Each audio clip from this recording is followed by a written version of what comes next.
dari kelompok materi ekosistem akan membahas atau membuat video tentang video pembelajaran memenuhi tugas konsep dasar biologi. Selamat menyaksikan! Baik adik-adik, sekarang kita akan menjelaskan tentang ekosistem. Apa sih ekosistem? Ekosistem adalah organisme hidup yang saling berinteraksi di dalam lingkungan fisik maupun kimia. Di mana di dalam ekosistem itu terdapat banyak komponen-komponen loh, di mana komponennya itu terbagi menjadi dua, yaitu komponen abiotik dan komponen biotik. Di mana komponen abiotik itu komponen tak hidup yang meliputi air, udara, suhu, tanah, dan sinar matahari. Dan komponen biotik itu terbagi menjadi tiga, yaitu sebagai produsen itu tumbuhan, sebagai konsumen itu hewan dan manusia, dan sebagai pengurai itu bakteri dan jamur. Baiklah, selanjutnya itu macam-macam ekosistem.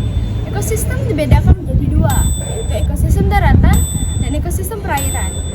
Di sini saya akan membahas ekosistem daratan. Ekosistem daratan ialah ekosistem yang berdasarkan letaknya berada di daratan.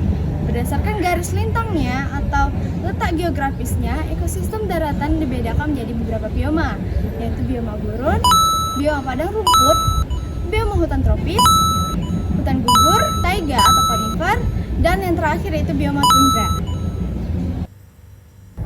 Oke, lanjut ke pembahasan berikutnya, ada ekosistem perairan. Di ekosistem perairan ini terbagi menjadi dua teman-teman, ada ekosistem air laut dan ekosistem air tawar. Ekosistem air laut ini terbagi menjadi tiga. Yang pertama itu ada ekosistem pantai, yang kedua ada ekosistem terumbu karang, dan yang ketiga ada ekosistem estuari atau yang bisa kita kenal sebagai ekosistem muara. Di perairan air tawar itu ada dua teman-teman, ada perairan mengalir dan perairan tenang.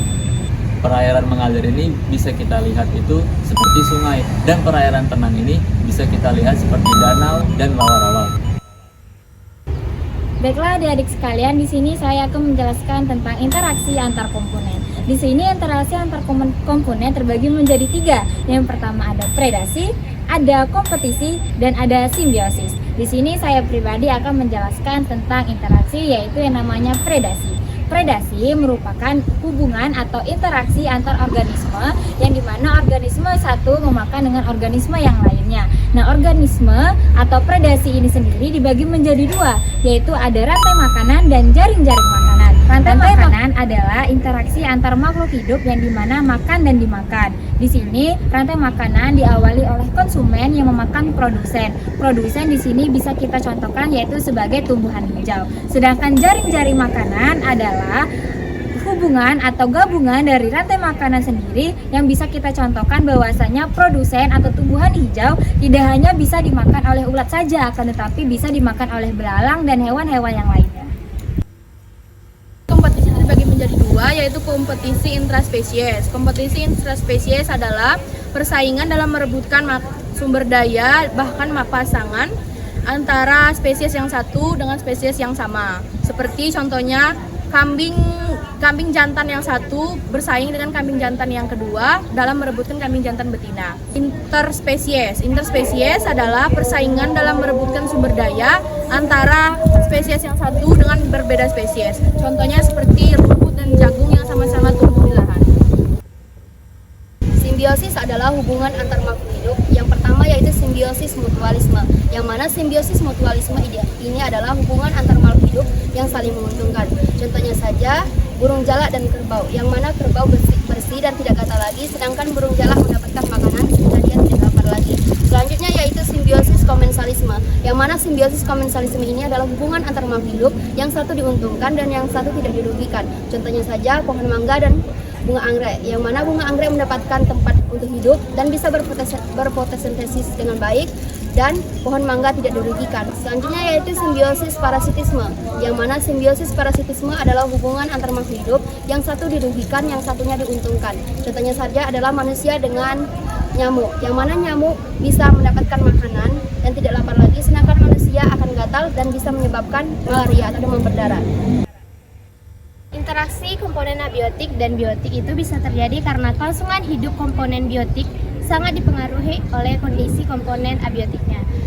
Contoh dari interaksi antara komponen biotik dan abiotik itu bisa kita lihat pada proses fotosintesis, di mana tumbuhan sebagai komponen biotik memerlukan cahaya, air, dan karbon dioksida untuk melakukan proses fotosintesis. Piramida biomasa. Biomasa adalah masa taksiran organisme pada tingkat tropik pada masa tertentu. Masa kering organisme dalam suatu ekosistem ditimbang dan dicatat. Piramida biomasa dibedakan menjadi dua, yaitu piramida biomasa tegak dan biomasa terbalik. Piramida energi. Piramida energi adalah menggambarkan hubungan tiap organisme pada suatu tingkat tropik yang dimulai dari perpindahan energi dari produsen hingga ke konsumen puncak.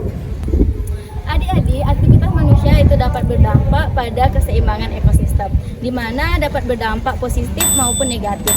Adapun aktivitas manusia yang berdampak negatif seperti pembuangan sampah sembarangan, penebangan pohon, penangkapan hewan liar, kegiatan industri dan lain sebagainya itu dapat mengakibatkan pencemaran udara, pencemaran lingkungan, serta terjadinya hilangnya keanekaragaman serta kepunahan. Adapun dampak positif aktivitas manusia seperti penanaman pohon, penghijauan serta pengelolaan zat anorganik dan zat organik itu dapat mengakibatkan seperti tidak terjadinya pencemaran lingkungan dan terlindungnya keanekaragaman hayati.